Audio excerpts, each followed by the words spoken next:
Les damos la bienvenida a esta versión al aire libre, una vez más, del mensaje semanal de la experiencia en casa de la Iglesia La Diferencia. Yo solía hacer esto por unos 5 años. Me despertaba por la mañana cuando estaba listo para grabar, me subía a mi coche y empezaba a conducir, y el Señor me guiaba a un lugar donde pudiera grabar, algún sitio por la ciudad. Tengo historias increíbles y algunas aventuras que ocurrieron durante todo ese tiempo.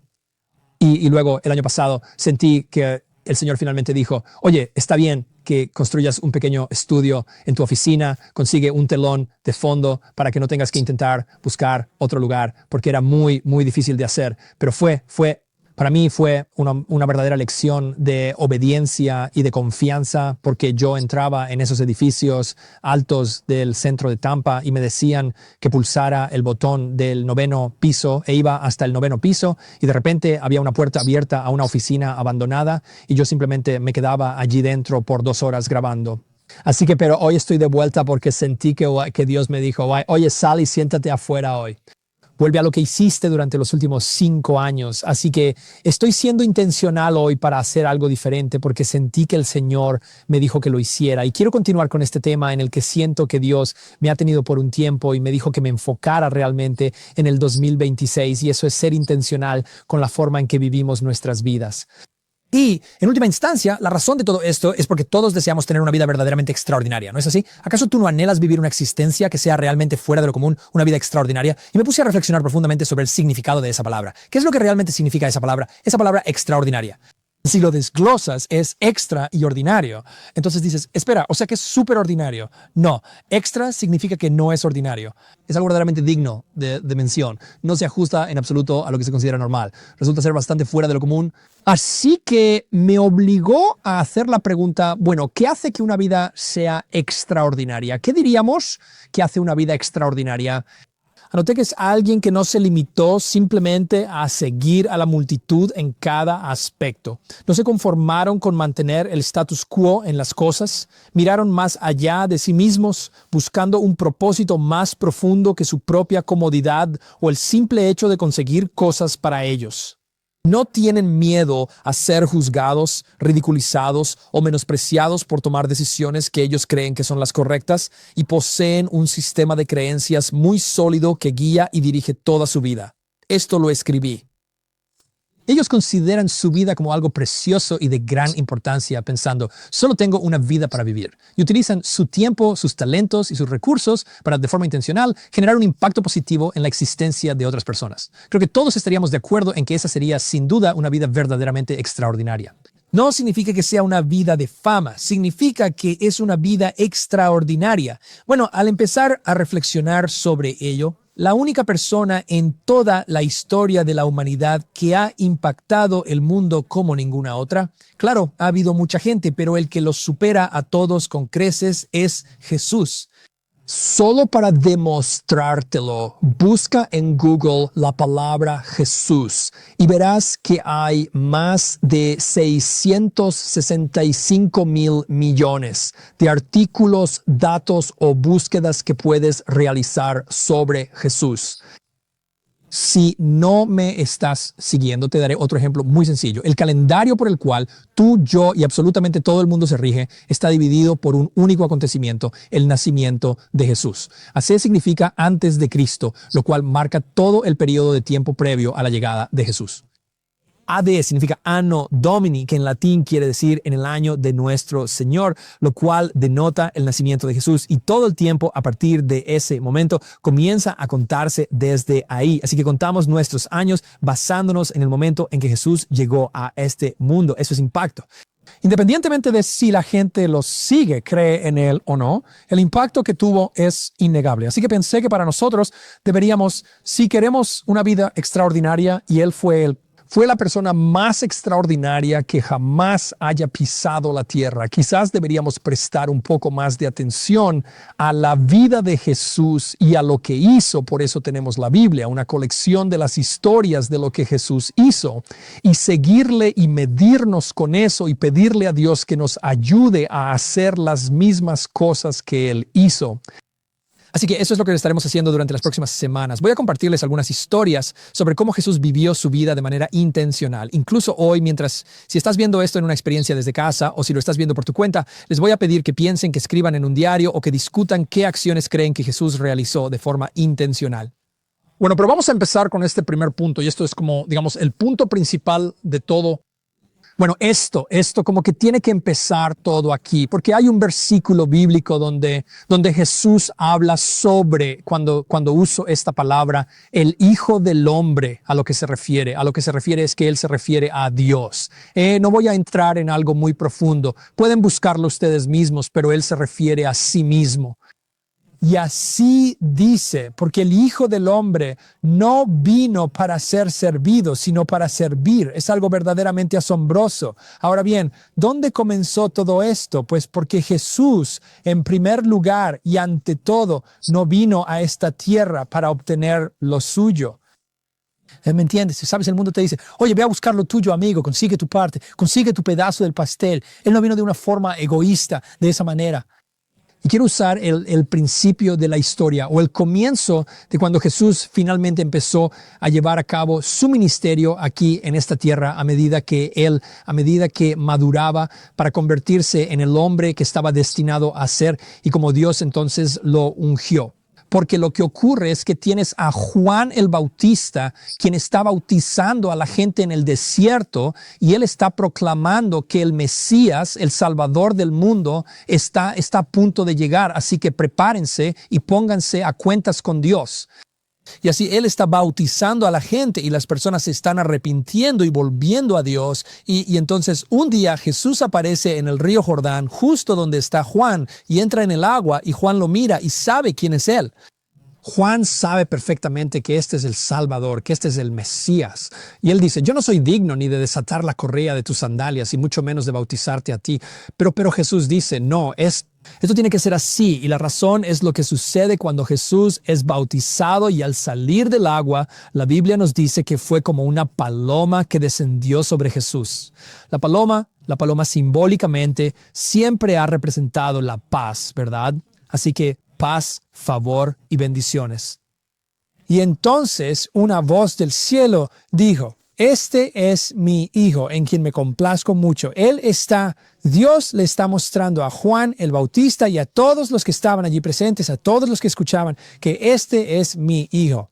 Él es de mí, Él es plenamente Dios y es digno porque yo puse mi valía en Él. Esta es una verdad establecida importante cuando Jesús comienza su ministerio, que es plenamente humano, pero es plenamente Dios. ¿Por qué es importante? Porque lo siguiente que sucede es esto. Vayamos a Mateo 4, justo después de eso. Entonces Jesús fue llevado por el Espíritu al desierto para ser tentado por el diablo. Ahora detengámonos un momento. ¿Qué quieren decir con eso de ser tentado por el diablo? ¿Es que Jesús, el Hijo de Dios, podía ser tentado por el diablo? Así es. Porque es importante que entiendan la belleza de que Jesús viniera a la tierra como Dios, pero en forma humana, radica en que Él experimentaría absolutamente todo lo que ustedes y yo experimentamos, incluyendo la tentación. Y Dios permitió que Jesús experimentara la tentación precisamente para que Él pudiera enseñarnos algo muy valioso en ese proceso. Porque como van a ver a lo largo de la historia, se pueden aprender algunas cosas importantes sobre la intencionalidad y sobre dónde debería estar su enfoque. Así que fue llevado por el Espíritu al desierto para ser tentado por el diablo. Después de haber ayunado 40 días y 40 noches, entonces tuvo hambre. Y acercándose el tentador. ¿Cuántos de ustedes saben que cuando se encuentran en un momento de debilidad, en una situación vulnerable, parece ser justo el instante en que de repente esta tentación llega para atraparlos? ¿No es así? Así es precisamente como opera el diablo. Y le dijo, escuchen estas palabras, si eres hijo de Dios, ordena que estas piedras se conviertan en pan. Ahora lo único que el diablo hará es intentar apelar a nuestro orgullo porque nos conoce, pero Jesús no tiene ese orgullo. A pesar de ser completamente humano, a Jesús no le importa en absoluto si tiene que probarle a Satanás si verdaderamente es el Hijo de Dios o no. pero Satanás está intentando apelar a eso como diciendo, oye, si de verdad eres quien dices ser, muéstranos lo que eres capaz de hacer. Pero Jesús le respondió, escrito está, no solo de pan vivirá el hombre, sino de toda palabra que sale de la boca de Dios. Esto es lo importante. Jesús está preparando el escenario para que, aunque sí Él necesita comida y se le presenta una oportunidad, Él podría convertir estas rocas en pan. Él va a esperar que su Padre se lo provea porque Él no le responde al diablo. Él no hace nada para probarle al mundo, ¿entiendes? Entonces ocurre lo segundo. Entonces el diablo lo llevó a la ciudad santa y lo puso sobre el pináculo del templo y le dijo una vez más, si eres hijo de Dios, lánzate abajo. Ahora él cita la Biblia. Pues escrito está, a sus ángeles te encomendará y en las manos te llevarán, no sea que tu pie tropiece en piedra. Él dice, entonces si eres quien dices ser, incluso la Biblia lo dice. Así que, ¿verdad? Él está tentando a Jesús para que intente probarse a sí mismo ante alguien a quien no necesita probarse porque es una respuesta para él. ¿Cuál es la respuesta de Jesús a esto? Jesús le contestó, también está escrito, no tentarás al Señor tu Dios. ¿Qué significa eso? Bueno, en este caso, cree Jesús que sus ángeles, que Dios dará órdenes a sus ángeles con respecto a él y que en sus manos lo levantarán para que no golpee su pie contra una piedra. Claro que sí. Jesús cree con total convicción que su Padre que está en el cielo lo va a proteger, pero él responde, no necesito poner a prueba a Dios en ese aspecto, confío plenamente en él para eso. El diablo quiere que él intente demostrar su poder y Jesús simplemente dice, no, yo ya sé perfectamente quién es él y yo ya sé quién soy yo, ¿verdad? Para sentirse seguro de su propia valía y de su identidad. Finalmente dice, otra vez el diablo lo llevó a un monte muy alto y le mostró todos los reinos del mundo y la gloria de ellos, ¿verdad? Todas las riquezas, todas las cosas de este mundo, toda la fortuna, absolutamente todo. Y le dijo, todo esto te daré si te postras y me adoras de acuerdo. ¿Qué significa eso, adorarme? Recuerden, todos nosotros tenemos una elección. ¿Dónde pondrán su lealtad? Pondrán su lealtad y encontrarán su valor en el mundo y servirán al mundo, o encontrarán su valía y pondrán su lealtad en aquel que los creó desde el mismísimo principio, quien sabe lo que es mejor para ustedes y les proveerá. ¿Qué es lo que dice Jesús? Entonces Jesús le dijo, vete Satanás, porque escrito está, al Señor tu Dios adorarás y solo a Él servirás. Así que Jesús está diciendo, mira, solo hay un rey, ¿ok? Y tú no eres Él. Así que no importa si intentas tentarme para servirte y tener algo temporal aquí en el mundo, pues no, yo ya sé lo que mi Padre tiene preparado para mí. Esto es bastante genial. Luego la última frase dice, el diablo entonces lo dejó y al instante unos ángeles vinieron y le servían o le atendieron. ¿Para qué? Bueno, él estuvo ayunando por 40 días, así que lo atendieron. ¿Qué significa eso? Que le sirvieron, bueno, le proveyeron, lo cuidaron, lo ayudaron a recuperarse, lo asistieron. No sé exactamente qué, pero es un concepto bastante hermoso que Dios tenga a sus mensajeros, a sus ayudantes que vienen en auxilio de su pueblo. He dado una charla sobre los ángeles caídos y cómo funciona todo ese sistema. Y si no comprendes que también tienes ángeles que están trabajando en tu favor cuando clamas a Dios, pues entonces no eres realmente consciente de lo que está ocurriendo en el reino espiritual. Creo que voy a dejar esta charla aquí hoy porque hay mucho de lo que podemos hablar sobre Jesús siendo intencional y dónde pone su enfoque y cómo la tentación entra en esto, ¿verdad? Porque a veces no somos intencionales ya que sucumbimos a la tentación y no somos intencionales para mantenernos firmes contra ella. A veces simplemente lo permitimos porque nos hace sentir bien y decimos, nos merecemos esto o algo por el estilo y terminamos cediendo a esa tentación. Pero Jesús nos está mostrando cómo mantenernos firmes y confiar en Dios Padre para que nos provea todas las cosas que realmente necesitamos. Hoy también les daré una oportunidad antes de que en las próximas semanas hable y comparta historias y ejemplos de la intencionalidad de Jesús para que tú y yo podamos aplicar más de esto en nuestra vida diaria.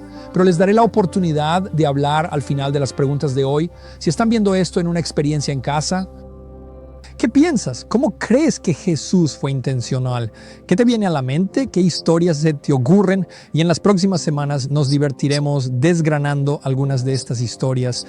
Espero que disfrutes de este momento. Si estás viendo esto en línea tú solo, espero que te tomes un tiempo para escribir en tu diario algunas de las respuestas a estas preguntas y las apliques a tu vida para que puedas vivir intencionalmente este año y más allá. Que Dios te bendiga.